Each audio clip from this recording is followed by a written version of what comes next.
네, 안녕하십니까. 네, 다시 인사드립니다.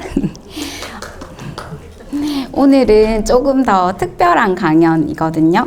역사와 더 가까워지는 시간, 금요일의 과학 터치 본강연에 오신 여러분들을 환영합니다.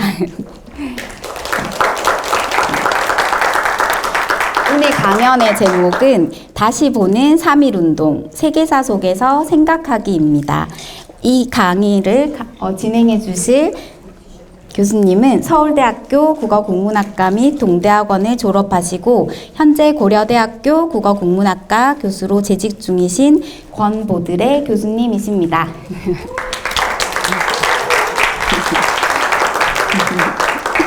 네, 교수님께서는 한국 근대 소설의 기원, 연애의 시대, 3월 1일의 밤 등을 출간하셨으며 2019년 한국 출판문학상 학술 부분을 수상하셨습니다. 한국 현대문학 및 문화 분야를 연구하고 계십니다. 3.1운동을 한국사를 넘어 세계사적 시각으로 새롭게 바라보는 오늘 강연이 더욱 기대되는데요. 저희 강연이 끝난 후에 질의응답 시간도 마련되어 있으니 궁금하신 점은 메모해 두셨다가 적극 참여 부탁드리겠습니다. 그러면 교수님을 큰 박수로 모시겠습니다. 안녕하세요. 고려대 국문과에서 일하고 가르치고 있는 권보드레라고 합니다. 금요일에 과학 터치니까 과학 얘기를 해야 될 텐데 조금 전에 말씀 들으신 것처럼 저는 전혀 과학자가 아닙니다. 게다가 역사학자도 아니고 사실은 문학연구자예요. 그래서 처음에 이 강의에 와달라고 요청을 받았을 때 제가 신세진 분들 부탁이라서 어떤 일인지 잘 알아보지도 않고 가겠다고 오겠다고 말씀을 드렸는데요. 와서 보니까 이게 뭔가 착오는 아닌가 이런 생각이 조금 듭니다. 과학에 관심이 있어서 오셨을 텐데 제가 3.1운동 얘기를 조금 해도 될지 모르겠습니다. 긴 시간은 네, 감사합니다.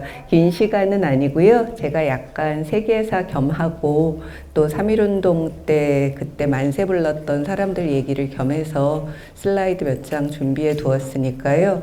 우리 어린 친구들도 있는데 아니 괜찮아요. 전혀 괜찮습니다. 저도 당연히 아이 키워보고 그러면서 아이들이란 지금 굉장히 이렇게 가만히 있는 것만도 대단한 일을 하고 있는 거라고 생각합니다.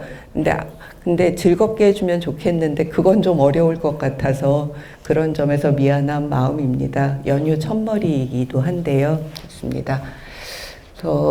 저는 문학 전공자라서 원래 소설, 옛날 소설, 이 옛날 소설들이 무슨 뜻일까, 어떻게 생겼나 이런 걸 주로 공부하는 사람인데요. 약간 주제넘게 3.1운동이라는 사건에 대해서 깊은 관심을 가지게 되고 사실은 3.1운동을 사랑하게 돼서 그 공부를 한참 했습니다. 10여 년쯤 했나 봅니다. 그래서 저로서는 최근 2019년에 3.1운동 100주년 됐을 때 냈는데요. 그러고 나서도 3.1운동에 대한 관심이나 애정이나 이게 근본적으로는 계속 있어서 그런 점에서 그걸 조금이나마 말씀드리고 싶습니다. 사실 처음에는 과학이라고 해서 3.1운동과 과학 얘기를 해야 되나? 3.1운동과 기술 얘기를 해야 되나 하면서 이런 쪽을 생각을 해보기도 했습니다. 뭔지 혹시 알아보실까요? 왼쪽은 쉽게 알아보실 것 같고 태극기 목판이죠. 목판으로 3.1운동 때 태극기를 흔들었다 이런 얘기 많이 나오는데요. 사실은 다양한 깃발을 흔들었습니다. 이제 태극기도 많이 흔들었지만 그것보다 더 많이 흔든 건 만세 깃발입니다. 그러니까 대한독립 만세라고 쓰거나 왜냐하면 망하기 전에는 대한제국이었으니까요. 아니면 조선 독립 만세라고 쓰거나 이런 깃발을 제일 많이 흔들었습니다. 네, 태극기도 점점 더 많이 흔들기는 하는데 저는 3.1운동 공부하면서 그런 게 궁금하더라고요. 태극기는 어떻게 만들었지? 다 돈이 드는데 누가 돈을 냈지? 천에다 찍었나? 종이에다 찍었나? 이제 그런 것들이 궁금해서 그런 것들도 조금 알아보았는데요. 예를 들어 이렇게 목판으로 태극기를 인쇄할 수 있게 장치를 만들어서 여기에다 색을 칠한 다음에 종이에다 찍어내고 이러는 지역도 있었습니다. 근데 보통은 이런 지역은 많지 않고요. 보통은 이렇게 손으로 그렸더라고요. 그런 걸 제일 많이 했고, 제가 기억나는 사례 중에는 그런 거 있어요. 이렇게 뭐 독립선언서 아니면 동네마다 우리 이제 독립한다. 여러분 나라의 독립을 위해서 만세 부릅시다. 이런 얘기를 하려면은 뭔가 선전물 같은 걸 써야 되잖아요. 이걸 손으로 쓴 경우도 있고, 어떤 사람들은 그 예전에 마루장 있지 않습니까? 마루 깔아놓은 마루장. 이걸 한 장 드러내서 거기에다가 새겨서 글자를 그걸 먹을 발라가지고 종이로 찍어내고 다시 그 너를 넣어두기도 했더라고요. 북한에서 그런 일을 한 다음에 월남한 분 중에 어떤 분은 그 집에 몇 번째 아직도 그 널이 있을 텐데 집이 남아있다면 이런 얘기도 하십니다. 오른쪽 건 혹시 알아보시겠어요? 등사기요. 그렇죠. 맞아요. 철필로 긁어가지고 옛날에 한 80년대까지 학교 다니신 분들은 시험 보면은 선생님 글씨체를 알아볼 수 있었던, 그러니까 이렇게 전산으로 타자기처럼 쓴 게 아니라 선생님이 철필 긁어서 그걸 가지고 다시 먹으로 찍어냈던 그 시절 기억하실 텐데요. 요 등사기라는 게 3.1운동이 확산되는데 큰 영향을 미치기도 합니다. 3.1운동 요 독립선언서는 어디서 찍었는지 혹시 아세요? 서울의 출판사들에서 찍었거든요. 보성사, 신문관 이런 책 찍는 출판사들에서 밤에 몰래 찍었습니다. 그렇지만 대부분 지역에서는 이걸 이용했는데요. 이게 1910년대 중반에 여러 면사무소나 학교나 이런 데 보급돼 있었거든요. 그러니까 이걸 이용을 해서 우리는 왜 독립을 원하는가 이런 글들을 쓰고 종이를 찍어내서 사람들에게 나눠준 셈입니다. 돈을 어떻게 냈는지에 대해서도 다양한 자료가 의외로 남아 있습니다. 왜냐면 그때 사람들 붙잡혀가지고 고문당하면서 신문당한 거 있잖아요. 검사가 물어보고 경찰이 물어보고 이때 대답했던 자료 같은 게 다 남아 있거든요. 그래서 1919년, 100년도 더 전에 일어난 사건이지만 그 사건의 많은 부분을 지금도 볼 수 있습니다. 그래서 이런 걸 말씀드려야 되나 하는 생각도 조금 해보았습니다. 아니면 뭐 독립선언서가 어떤 사람들이 독립선언서를 가지고 어떻게 갔을까요? 독립선언서는 어떻게 감췄을까요? 이런 얘기도 꽤 흥미진진한 데가 있어서요. 어떻게 감췄을까요? 감춘다면 어떻게 감추셨을 것 같아요? 이 종이를 가지고 다른 지역에 가서 이걸 그대로 뭐 다시 베껴서 쓰거나 이렇게 하면서 운동이 퍼져나갔던 건데요. 책 속에 끼우고, 그쵸. 그것도 했을 것 같고, 더 힘든 일도 많이 했더라고요. 어떤 거요? 외워서 그거 멋지십니다. 아니, 왜냐하면은, 제가 굉장히 좋아하는 SF 소설 중에 화씨 431도라는 게 있거든요. 근데 화씨 431도는 섭씨로 계산하기는 조금 어렵지만, 어쨌든 종이가 타는 온도예요. 그 SF가 가정하고 있는 미래는 책이 금지된 시대입니다. 책이 발견되는 대로 다 불태우는 시대. 그랬을 때 사람들이 책을 지키는 방식이 자기가 책이 되는 겁니다. 그러니까 내가 예컨대 한강의 소년이 온다가 되고, 예컨대 내가 뭐가 되는 게 좋을까요? 윤동주의 별에는 밤이 되고, 그러니까 그것도 대단한 상상력이신데, 제가 본 사례들은 그런 사례예요. 예컨대 일본에서 유학생들이 만세 부른 다음에 독립선언을 한 다음에 그걸 들여보낼 때는 여기 모자에다가 옷 안에다 꿰매놓고 모자에다 두르고, 이 국내에서 독립선언 한 다음에 그걸 중국에 보낼 때는 요 종이를 꼬아가지고 끈처럼 만들어서 그걸로 짐을 묶습니다. 그래서 이게 도착을 하면은 그 끈을 다시 풀어서 독립선언서를 보는 그런 시기였습니다.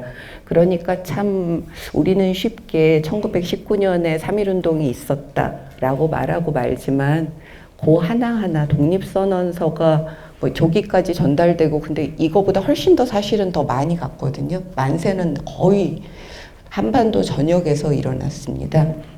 그러기 위해서는 정말 많은 사람들의 많은 생각과 헌신이 있었다는 생각을 하게 됩니다. 요 앞부분은 이런 얘기도 괜찮겠다 싶어서 준비해 본 것이기는 한데요. 일단 아주 간단하게만 말씀드리면 어떨까 합니다. 그러니까 저는 그런 쪽에 관심이 많이 생기더라고요. 3.1운동 얘기하고 나니까. 3.1운동 때 참여했던 사람들이 왜 참여했을까 이게 참 궁금했어요. 그냥 사실 하루하루 먹고 살기 너무 바쁜 사람들이잖아요. 여러분도 우리 삶 자체도 우리가 사는 것 자체도 힘들잖아요. 아이를 키우고 뭐 매일매일 매일 집안일도 하고 바깥에 나가서 관계도 꾸리고 이런 것 자체가 힘든데 사실 나라에 대해서 세계에 대해서 생각을 하라고 하는 게 어떨 때는 너무 피곤하다는 생각이 들거든요. 그렇지 않은가요? 가끔은? 그러니까 내가 그것까지 생각해야 돼. 요순 시대에는 그냥 아무도 나라 일에 관심이 없었고 누가 왕인지도 몰랐다더라. 우리도 그렇게 살면 안 돼? 뭐 이런 생각이 들 때도 있는 건데 이제 그러다가도 어떨 때는 내가 잘 살기 위해서라도 세상이 바뀌어야지 이런 생각이 화르륵 불타오를 때가 있잖아요. 이상하게 많은 사람들을 통해서 화르륵 그게 불타오를 때가 있는데 3.1운동이 참 그게 확 불타올랐을 때였던 것 같고요. 나의 삶과 전체의 삶이 하나로 보였던 내가 잘 살기 위해서 그냥 뭐 내가 논을 조금 더 붙이기 위해서 하다못해 이런 것을 위해서라도 나라 찾아야 한다고 생각했던 그런 때인 것 같고 그런 힘들이 모여서 세계를 바꾸는구나 이런 생각이 길게 스토리를 따라가다 보니까 좀 들기도 해서요. 이런 걸 가지고 와봤습니다. 이건 왜 그러냐 하면은 세계를 바꾼 사건 이러면 보통 일단 프랑스 대혁명을 생각을 하시잖아요. 맞을까요? 저는 프랑스 혁명이 먼저 생각이 나는데요. 이게 세계를 바꾸었다고 하는 건 예를 들어 프랑스 혁명이 일어난 다음에 유럽의 지도가 바뀐 건 다 아실 텐데요. 유럽에서 여러 나라가 독립하고 이런 건 다 아실 텐데요. 라틴 아메리카 지도가 이렇게 바뀌었다는 사정하고 관련되어 있습니다. 이게 라틴 아메리카 지도가 어떻게 바뀐 것이냐 하면요. 요때는 여기 예쁜 한글 지도가 없어서 제가 그냥 해외 지도를 가지고 왔는데요. 왼쪽에 보시면은 빨간 건 영국 식민지, 노란색은 네덜란드 식민지, 저기 오렌지색은 프랑스 식민지, 뭐 이런 식으로 포르투갈 식민지, 브라질은 포르투갈 식민지였잖아요. 그래서 브라질에서는 지금도 포르투갈어를 쓰죠. 이런 식으로 1800년에는 다들 식민지였는데 요게 몇십 년 지나니까 다 독립국이 된 거예요. 이런 식으로. 이 연보라색이 다 독립한 나라들이거든요. 왜 이런 일이? 그러니까 식민지들이, 저희 그때 멕시코 굉장히 컸죠. 보시면, 멕시코가 저 때는, 그쵸. 멕시코가 저대로 있었으면 대단한 강대국이었을 것 같은데, 미국하고 전쟁하면서 캘리포니아를 뺏겼잖아요. 캘리포니아 뭐 이런 쪽을 다 뺏기면서 지금의 멕시코가 되었죠. 근데 이런 일이 왜 벌어졌을까? 그러니까 이게 프랑스 혁명하고 이어지는 흐름 속에서 벌어진 일이라고 보통들 얘기를 합니다.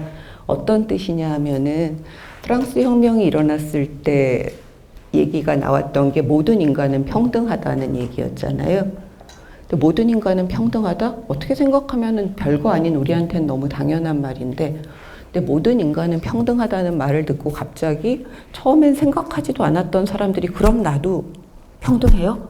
라고 얘기를 하기 시작한 거예요. 예를 들어 여자들이 모든 인간은 평등해요? 정말로? 그럼 여자도 평등한가요? 라고 얘기를 하고 유대인들이 유럽에서 정말 차별받는 종족이었는데 유대인들이 어느 날 갑자기 나타나서 그래요. 모든 인간은 평등하다고요? 정말로? 그러면 유대인도 평등한가요? 유대인도 똑같은 인간인가요? 근데 이런 소문이 퍼지면서 이쪽에 저기 오른쪽 보시면은 저 초록색 쿠바 보이세요? 초록색 쿠바. 쿠바가 저기 있네요. 쿠바 조금 아래 아이티라는 섬을 반쪽을 쪼갠 나라가 있는데요. 저기 사람들이, 저기의 노예들이 그렇게 얘기하기 시작한 거예요. 모든 인간이 평등하다면 그럼 우리도 평등합니까? 흑인도 평등합니까? 그래서 과정은 복잡한데 여기에서 시작해서 이 저쪽에서 일종의 독립전쟁이 일어나고 이게 번져나가면서 라틴 아메리카가 다 독립되는 일이 벌어집니다. 이제 프랑스 혁명이 세계를 바꿨다는 건 프랑스에서 피를 흘리고 싸우고 그랬다는 얘기뿐 아니라 그러니까 우리는 모두 평등하다. 그리고 우리는 각자 자기가 원하는 대로 정치적 구조를 만들 권리가 있다. 나의 나라를, 이제 이런 생각을 멀리까지 뻗쳐나갔다는 것 때문인데요. 그런 점에서 1차 세계대전 조금 같이 볼까요? 1차 세계대전이 그 3.1운동 바로 직전에 있었죠. 1차 세계대전 때 사람이 얼마나 죽었는지 혹시 아세요? 대강 한번 짐작해 볼 수 있을까요? 사람 죽은 숫자를 네. 1000만 명쯤 죽었어요. 어떻게 알아요? 사전을 보았어요? 딱히 안 바꿔요. 부사어가 특이해요. 딱 2차 세계대전 때랑 사상자가 비슷할 것 같아서. 2차 대전 때, 우와, 부사어도 독특해요. 딱히라는 부사어도 쓰고요. 2차 대전 때는 더 많았죠. 아마 제가 알기로는. 근데 1차 대전 때 1000만 명이라고 하는데 그게 일찍이 없었던 무시무시한 숫자였습니다. 전쟁에서. 게다가 6.25 때 고지전하는 것처럼 6.25에서 실제로 정말 온전한 의미에서의 전투를 한 건 초기 몇 달이고 나중에는 고지를 뺏고 뺏기는 전쟁을 하잖아요. 요 고지 하나 두고서는 하루는 남한이, 하루는 북한이 뭐 이런 식으로 계속 뺏고 뺏기는. 근데 1차 대전 때는 참호전을 그런 방식으로 하더라고요. 근데 정말 1천만 명 정도 되는 숫자가 목숨을 잃었는데 그게 이전까지는 없었던 무시무시한 규모였습니다. 근데 그러면서 일어난 변화가 1차 대전 이후에는 제국들이 사라진 거였어요. 우리가 아는 나라들은 이때 생깁니다. 그러니까 1차 대전 이전까지 유럽을 제패하고 있었던 예를 들어 오스트리아 헝가리 제국이라든지 투르크 제국이라든지 이런 오스만 투르크 제국이라든지 이런 게 없어지고 다 요런 저 빨간 선들의 나라가 새로 생긴 나라들이거든요. 그렇습니다. 이 많은 나라들이 새로 생깁니다. 지금은 유엔에 가입되어 있는 나라가 저는 오는 길에 찾아봤어요. 네, 유엔에 가입된 나라가 대략 몇 개국쯤 될까요? 제가 너무 이상한 질문을 많이 던지죠. 역시. 이번에는 이쪽으로. 몇 개국쯤 될까요? 90개국? 그거보다는 많아져. 그것보다는 지금은 훨씬 많기는 해요. 사전을 읽는 취미가 있는 사람들이 많은가 봐요. 그리고 상상력도 아주 좋습니다. 근데 진짜 사전을 읽어요? 아니요, 배웠어요. 아, 그랬구나. 학교에서. 선생님이 말해주셨어요. 개성적인 지금 어린 친구들이 많은데요. 근데 이 개성적인 어린 친구들이 뭐 사실 개성하고 정보는 어떻게 관계되는지 잘 모르겠지만 개성을 잘 지키면서 잘할 수 있으면 좋겠습니다. 네. 학교에서 말해줬군요. 그러면 그 답을 그대로 수용하겠습니다. 이제 뭐 193에서 5 이렇게 얘기를 보통 하는데요. 근데 진짜 나라가 많죠. 그러면 다시 물어볼게요. 제가 이름은 잘 모르지만 수아 씨. 그러면은 수아 씨한테 물어볼게요. 1945년에는 그 나라가 유엔에 가입한 나라, 그때 유엔이 생겼는데요. 유엔에 가입한 나라가 몇 개국이었을까요? 45년에요. 네, 45년에. 틀려도 아무 상관없어요. 왜냐하면 정보는 그냥 굉장히 쉽게 얻을 수 있거든요. 어떤 점에선. 45년? 25년 정도. 25개보다는 조금 많았어요. 50개 정도 되는데, 근데 이렇게 하면은 더 잘 내가 했던 대답하고 내가 들었던 얘기가 더 잘 기억날 거예요. 정보는 요즘 정말 쉽게 찾을 수 있는 세상이잖아요. 한번 시도해 본 게 훨씬 더 기억이 오래 날 것 같은데요. 근데 그 50개 나라도 이런 식으로 그때 생긴 나라들이 많았습니다. 그 대한민국이라는 나라도 사실 48년에 생겼죠. 이제 유엔에 가입한 거는 한참 후였어요. 유엔에 가입할 때 세상에 없었던 분도 많을 것 같아요, 여기. 왜냐하면 90년대 초거든요. 남북한이 같이 가입했던 게. 근데 이런 일이 벌어질 때 그냥 우리처럼 평범한 사람들이 아무것도 못하고 저 변화를 세상에 이런 일이 이러면서 보고 있었던 게 아니라 사실은 이 변화가 일어나는데 핵심적인 역할을 했다라는 생각이 3.1운동을 볼 때마다 듭니다. 제가 그걸 얼마나 여러분에게 전달할 수 있을지는 모르겠지만 누군가는 그렇게 생각한다고 일단 기억해 주시면 좋겠습니다. 예. 우리가 아는 세상은 사실 거의 다 1차 대전 이후에 생겼거든요. 8시간 노동제 같은 것도 그때 생기고요. 남자하고 여자 그리고 모든 시민들이 투표권을 가져야 된다 이런 식의 생각도 그때 생기고 실제로 이게 제도가 되는 거는 2차 대전 이후까지 가야 되고요. 그렇습니다. 네. 요 3.1운동이라는 사건은 지금은 정리가 꽤 잘 돼 있는데 그냥 요약하자면은 이런 사건입니다. 근데 3.1운동이 별로 궁금하셨던 적은 없지 않아요? 왜냐하면 저는 하나도 안 궁금했거든요. 학교에서 가르치는 건 원래 별로 궁금하지 않잖아요.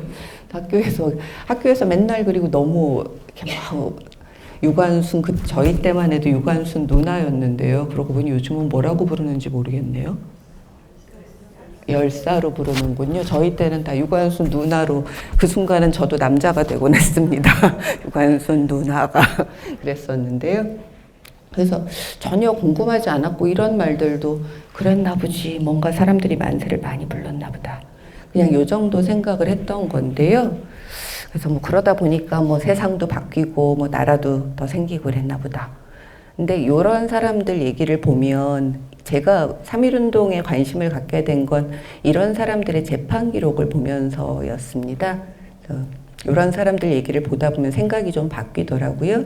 그런 사람 3명의 사연, 그러니까 그런 사람 정말 수천 명, 수만 명이 있었지만 그 중에 3명의 사연을 가지고 와 봤고요. 그리고 그 주변의 얘기들도 조금 가지고 와 보았습니다. 3.1운동이 처음에 서울에서 만세 부르는 학생들이 만세 부르고 이런 사건으로 터진 거는 1919년 3월 1일이죠. 왜요? 왜요? 뭐 궁금한 게 있어요? 아니요? 그래서 여기 강화도, 인천에서 배 타고 가는 그 강화도요. 여기에서 은세공하고 이발사일하고 이러던 유봉진이라는 사람이 있었습니다. 이 사람이 대한제국기에는 군인이기도 했어요. 근데 이 사람이 가게에 들른 손님한테서 그냥 간단하게 얘기를 들은 거예요. 서울에서 큰일이 일어났대. 사람들이 만세를 부른대. 별로 아는 것도 없었어요. 이 사람이 뭐 군인 출신이고 그러니까 조금 시국에 대한 생각이 있기는 했던 것 같지만 정보가 빠르거나 이런 사람은 전혀 아니었습니다. 근데 그때 요 3.1운동 때 2가지 얘기가 다 있었거든요. 만세를 부르면 독립이 된다는 소문도 있었고 이미 독립이 됐다는 소문도 있었습니다. 소문이라는 게 참 무섭습니다. 네, 어떤 점에서는 어떤 일이 일어났다라는 소문이 그 사실을 현실로 만들기도 하죠. 독립됐다, 뭐 이런 소문이. 근데 소문만 들었어요. 이 사람은 독립선언서 구경도 못했습니다. 근데 즉시 만세를 불러야겠다는 생각을 해요. 근데 강화도는 섬이잖아요. 강화도 인근의 섬에 사는 사람들한테까지 이걸 전달하려면은 굉장히 노고가 들었던 거죠. 친구들을 모아가지고 만세 부르자. 이렇게 얘기를 한 다음에 주변 섬들을 다닙니다. 어디까지 가서 다시 배를 타고 가는데 뭐 지금은 금방 갈 것 같은데 그때는 18시간도 걸렸다 그러고 뭐 그러더라고요. 그래서 이 사람이 돌아와서 만세운동을 강화도에서 조직하고요. 강화도가 전국에서 만세가 제일 컸던 지역 중에 하나입니다. 그리고 또 하나는 만세 부르다 보면 별별 사람들이 다 섞이더라고요. 3.1운동 보고 있으면은 그냥 독립됐다고 하니까 만세 부르는 사람, 혹은 만세 부르면은 벼슬 준다고 해서 만세 부르는 사람, 그런 사람도 많아요. 만세를 부르지 않으면은 독립된 세상에서 뭐랄까 불이익을 받는다. 막 이런 소문도 널리 퍼져서 그 얘기 듣고 만세 부르고 이런 사람도 있고, 술 취해가지고 그냥 신나가지고 만세 만세 하는 사람도 있고, 뭐 어디나 언제나 그렇습니다. 근데 강화도에서도 낮술 마신 사람들이 막 끼어들어가지고 만세 만세 이러면서 그동안 우리 억울하게 살았던 데 대해서 복수를 하자. 저기 뭐 일본 놈들을 때려 죽이자. 뭐 이런 식으로 얘기를 하기 시작을 한 거예요. 근데 사실 그렇게 뭐 약간 선동에 가까운 얘기는 굉장히 빠르게 번지잖아요. 제정신이 아닌 얘기가 훨씬 더 빠르게 번지는 것 같아요. 그래서 이걸 멈추기가 쉽지 않았을 텐데 유봉진이 그야말로 사력을 다해서 이걸 멈추고 질서를 지키고 평화 시위를 만들고, 그렇지만 나중에 감옥에 갑니다. 그리고 유봉진만 감옥에 갔겠어요? 같이 만세 부른 사람들이 많이 같이 갔겠죠? 근데 그 강화도에서 만세 부른 사람들 중에 나중에 그래서 사는 길이 전혀 달라진 사람이 많습니다. 감옥 간 다음에 내가 세상이 무엇인지 알게 되고 사람들이 뭔지 알게 되고, 뭐 어린 친구들한테 해서 좋을 얘기일지 잘 모르겠는데 그런 시절도 있었다는, 지금은 그런 시절은 아니라는 그런 얘기입니다.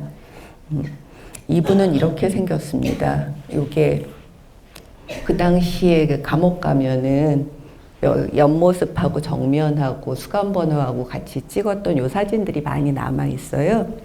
이런 분이 있었고요. 아니면은 이분은 사진이 없어요.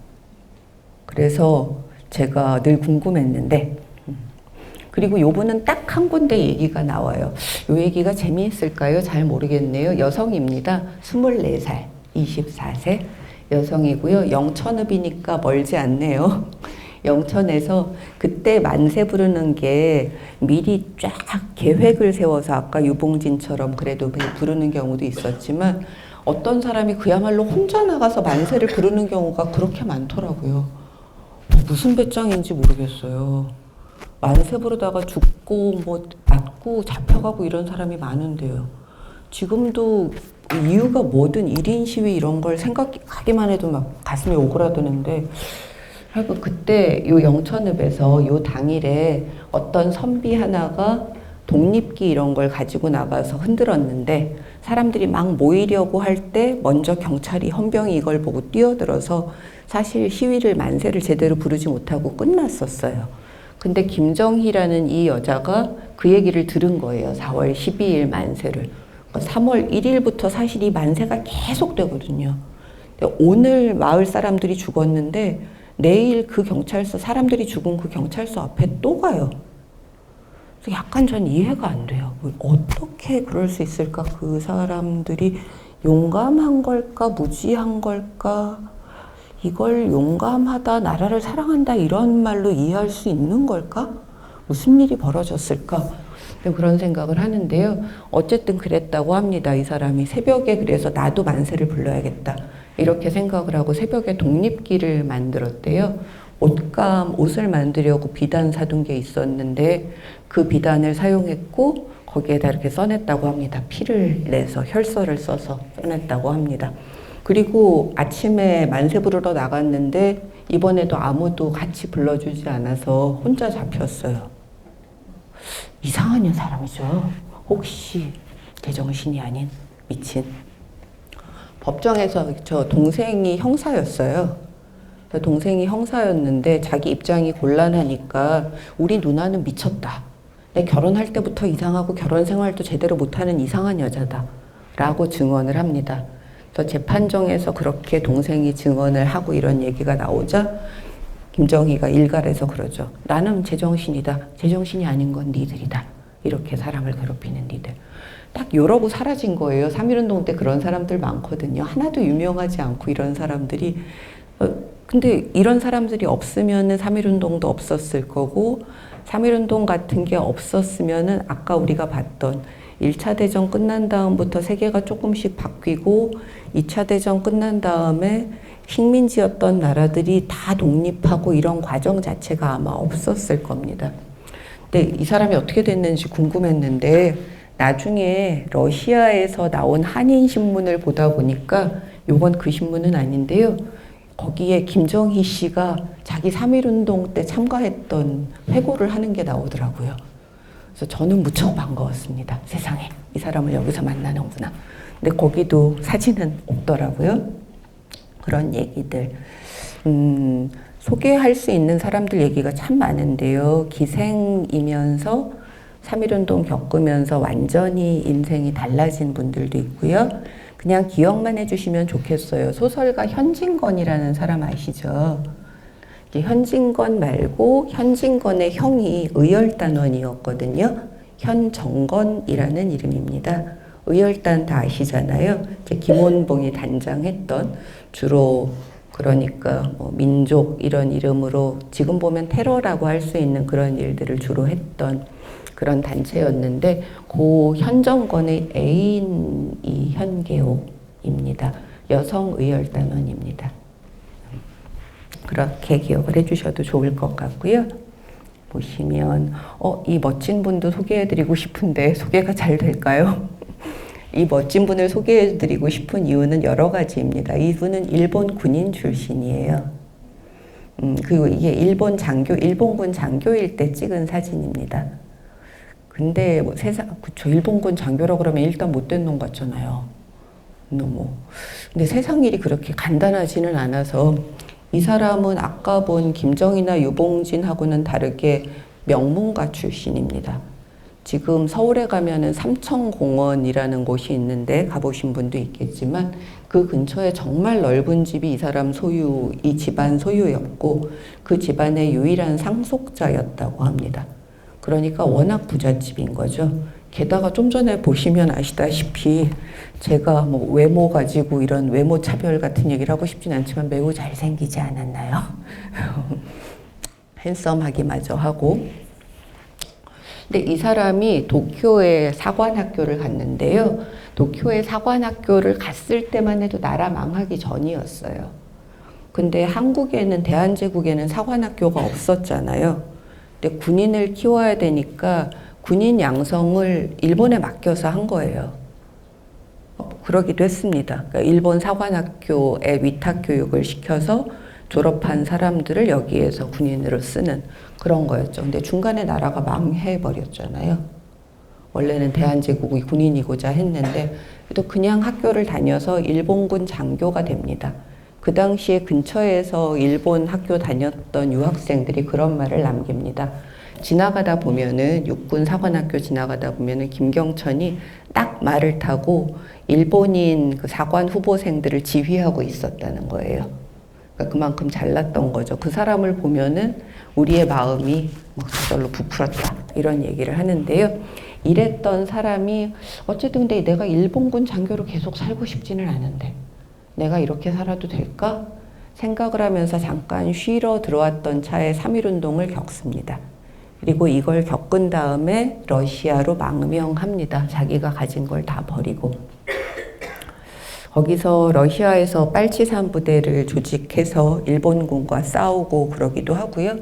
근데 나중에 러시아로 갔던 고려인들이 굉장히 참혹한 운명을 맞잖아요.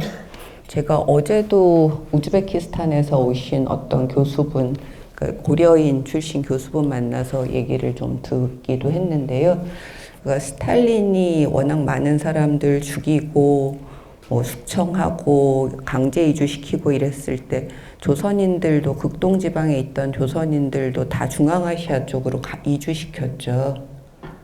그러는 와중에 이주시키는 중에 한 2,000명 정도는 아예 체포해서 처형시키기도 합니다. 근데 그 와중에 이 사람도 체포되고 수용소에서 세상을 떠납니다. 이게 그 수용소에서 찍은 사진입니다. 좋은 사람이 훌륭한 사람이 잘 되는 얘기를 들려드려야 되는데 이제 훌륭한 사람 근데 사는 게 뭐가 결과가 좋을지 이런 거는 우리가 잘 통제하기가 참 어려운 일인 것 같아요. 최선을 다해서 착하게 살면 끝은 언제나 좋습니다. 이렇게 말하고 싶지만 그렇지 않은 일들을 너무나 많이 보기도 합니다. 훌륭하게 살고 그런 경우라도. 그렇지만 일단 그러니까 3.1운동 보다 보면 그런 생각 들 때가 많거든요. 도대체 이 사람은 왜 죽고 이 사람은 왜 살아남으며 세상은 왜 이리도 불공정하게 돌아가는가. 이제 그렇지만 일단 자기 자신을 위해서라도 제대로 살 수밖에 없는 그런 순간들이 있지 않은가 싶습니다. 근데 이것도 뭔가 무서운 얘기라서 우리 어린 친구들도 많은데 그냥 넘어갈까요? 이거 진짜 조금 무서운 얘기라 눈으로 봐주시면 좋겠습니다. 예, 이런 일들. 평안도, 경상도 이거는 좀 전에 요 얘기가 평안도 얘기라서 평안도나 경상도에서 당시 있었던 시위 같은 것도 조금 보여드리고 싶었던 건데요. 제가 이 자료들을 본 거는 원래는 이런 방식으로 생겼는데요. 자료가 요거는 그래도 한자를 알면은 그럭저럭 읽을 수는 있습니다. 이게 아까 그 유봉진이라는 사람을 신문한 기록이에요. 근데 이거는 한자를 좀 알아도 읽기가 굉장히 어렵습니다. 혹시 읽을 수 있는 분 있으신지 모르겠는데 이게 옛날에 흘려 쓴 초서라서요. 저는 까막눈이에요. 완전 하나도 모릅니다. 근데 이런 기록을 다 제대로 된 한자로 바꿔 적어서 그걸 그 다음에 번역을 해주는 일을 누군가 계속 하고 있습니다. 그래서 이런 모양새가 요렇게 되는 거죠. 나중에는 게다가 심지어 막 일본어도 섞여 있으니까요. 일본인들이 신문한 거라 저게 이렇게 되고 이게 이렇게 된 걸 저는 주로 보면서 3.1운동은 이런 사건이구나 라고 생각을 했습니다. 그래서 지금 어린 친구들도 아마 다양한 여러 가지 길을 가게 될 텐데 과학도 좋고 그러고 보니 저희 아이들도 다 과학도이기는 합니다. 컴퓨터, 인공지능 이런 쪽 하고 있는데요. 다른 길도 의미 있는 길이 또 있을 거라고 생각합니다. 이건 누군지 다 아시겠죠? 그죠? 이제는 열사라고 부른다는 유관순 언니인데 그 언니가 유관순 언니가 몇 살이었는지 알아요? 학교에서 너무 많은 걸 배웠나 보다. 15살? 만 16살? 만 16살? 우리 나이로 18살? 어리죠, 너무. 제일 뒤 학생들은 몇 살이에요, 지금?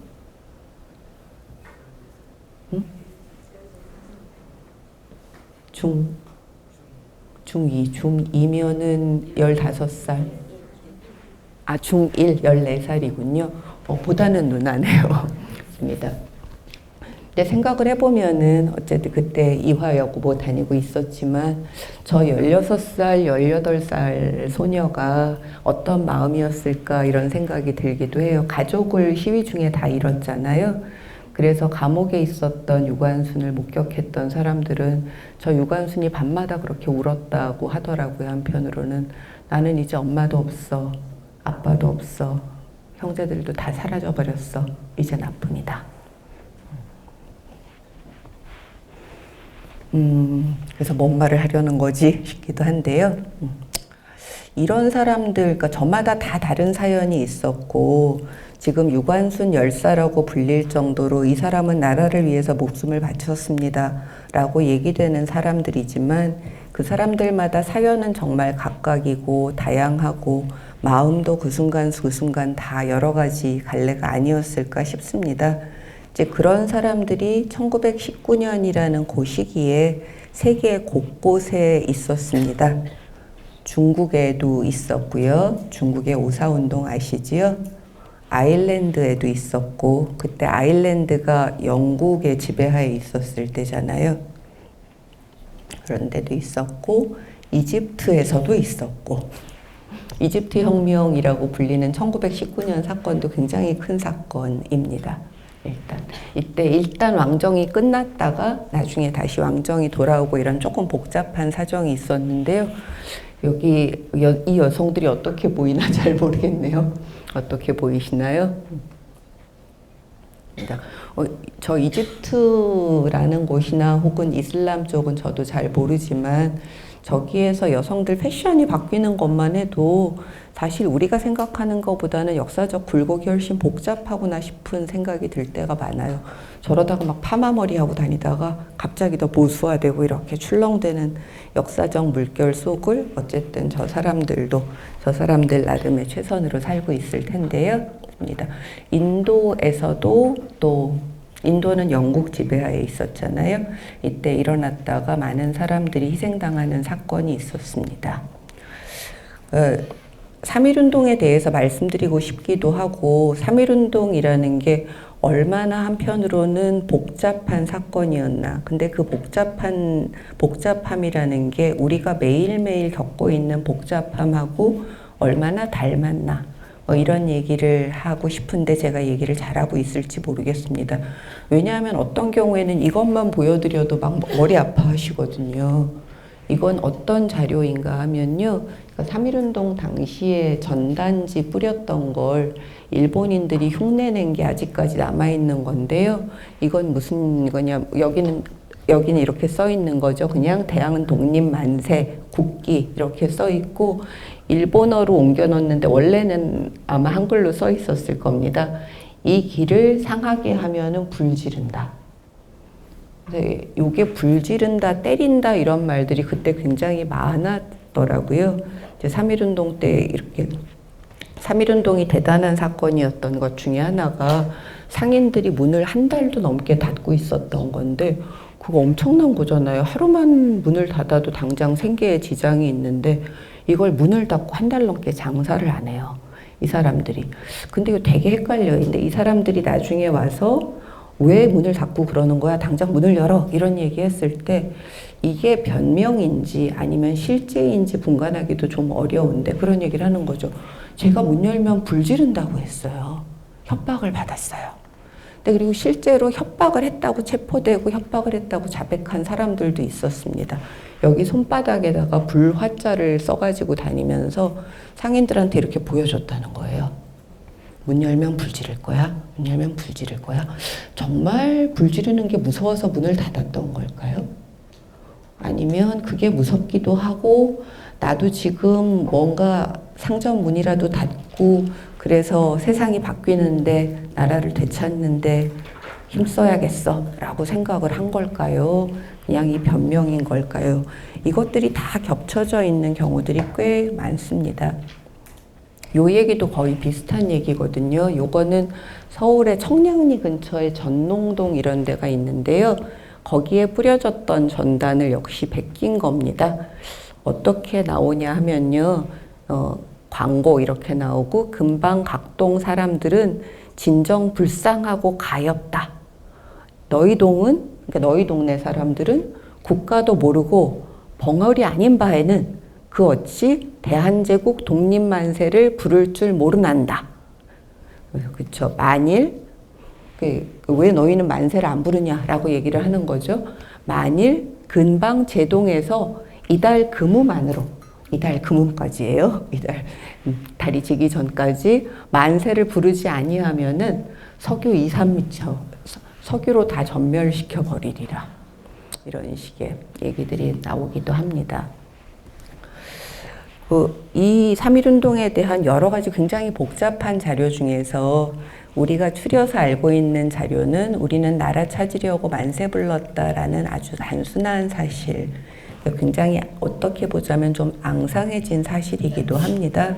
이제 그 앙상해진 사실이 아닌 건 아니고 가장 중요한 줄거리겠지만 그런 줄거리에 이르기 위해서 얼마나 많은 사람들이 다양한 마음으로 다양한 방법으로 요 매일매일을 밀고 나갔었는지 그런 것들도 같이 기억할 수 있으면 좋겠습니다. 제가 저는 다양한 분들이 오신다고 말씀을 듣기는 했는데요. 대체로 또 어린 친구들이 생각보다 더 어리기는 해서 제가 혹시 준비를 영 어린 친구들에게 못 맞춰서 한 게 아닌가 싶기도 합니다. 요건 그러면 어린 친구들한테는 어떨지 모르겠지만 여러분께 그냥 마지막으로 한번 말씀드리고 끝내는 말로 삼았으면 합니다. 3.1운동을 공부하면서 아까 몇 명의 생애를 말씀드렸는데요. 사람들이 정말 다양한 방법으로 삽니다. 이 김규식 같은 사람은 서양 선교사 양자였어요. 이제 약 고아로 자라면서 거의 굶어 죽을 지경이었대요. 굶어 죽을 지경으로 뭘 먹고 어린애가 살아남았냐 하면은 방 안에 혼자 4살 땐가 방 안에 혼자 방치됐는데 그래도 거기는 좀 살만한 집이었는지 벽지가 있었던 거예요. 옛날엔 벽지 따위 없는 집이 많았거든요. 벽지를 뜯어서 먹으면서 애가 살고 있었대요. 이제 이걸 보고 그 서양 언더우드 선교사가 보고 얘를 양자로 삼았는데 이 사람이 나중에 이제 복잡한 행로 3.1운동 때 왜 대표로 파리에 갔다 라고 하는 그 사람입니다. 김규식이라는 사람이고요. 나중에 해방기에도 중요한 활동을 하고 그런 사람들인데요. 이 사람 하나만 따라가면서 봐도 혹은 김경천만 따라가면서 봐도 유관순만 따라가면서 봐도 이 사람들이 한 곱이 한 곱이 이런 생활을 하면서 이런 생각을 하면서 이렇게 살았구나 하는 생각이 듭니다. 그래서 존엄한 인생이라는 표현을 썼던 것인데요. 상처투성이인 채 내가 지금 하는 노력이 보상받을지 어떤 보장도 없는데 일단 민족에 앞서서 자기 자신에 성실했던 거라고 생각합니다. 내가 지금 생각하는 바에 성실하자. 이렇게 생각했던 사람들을 계속 만났고 그걸로 조금은 영향을 받은 것 같습니다. 근데 한편으로는 배신자나 변절자나 좀 이상한 사람들도 많거든요. 뭐 단순하게 악당이라고 부를 수는 없지만 이런 사람들. 근데 이런 사람들하고도 우리가 시민으로서 대결하고 배울 수 있는 건 배우고 반성할 건 반성하고 그럴 수 있으면 좋지 않을까.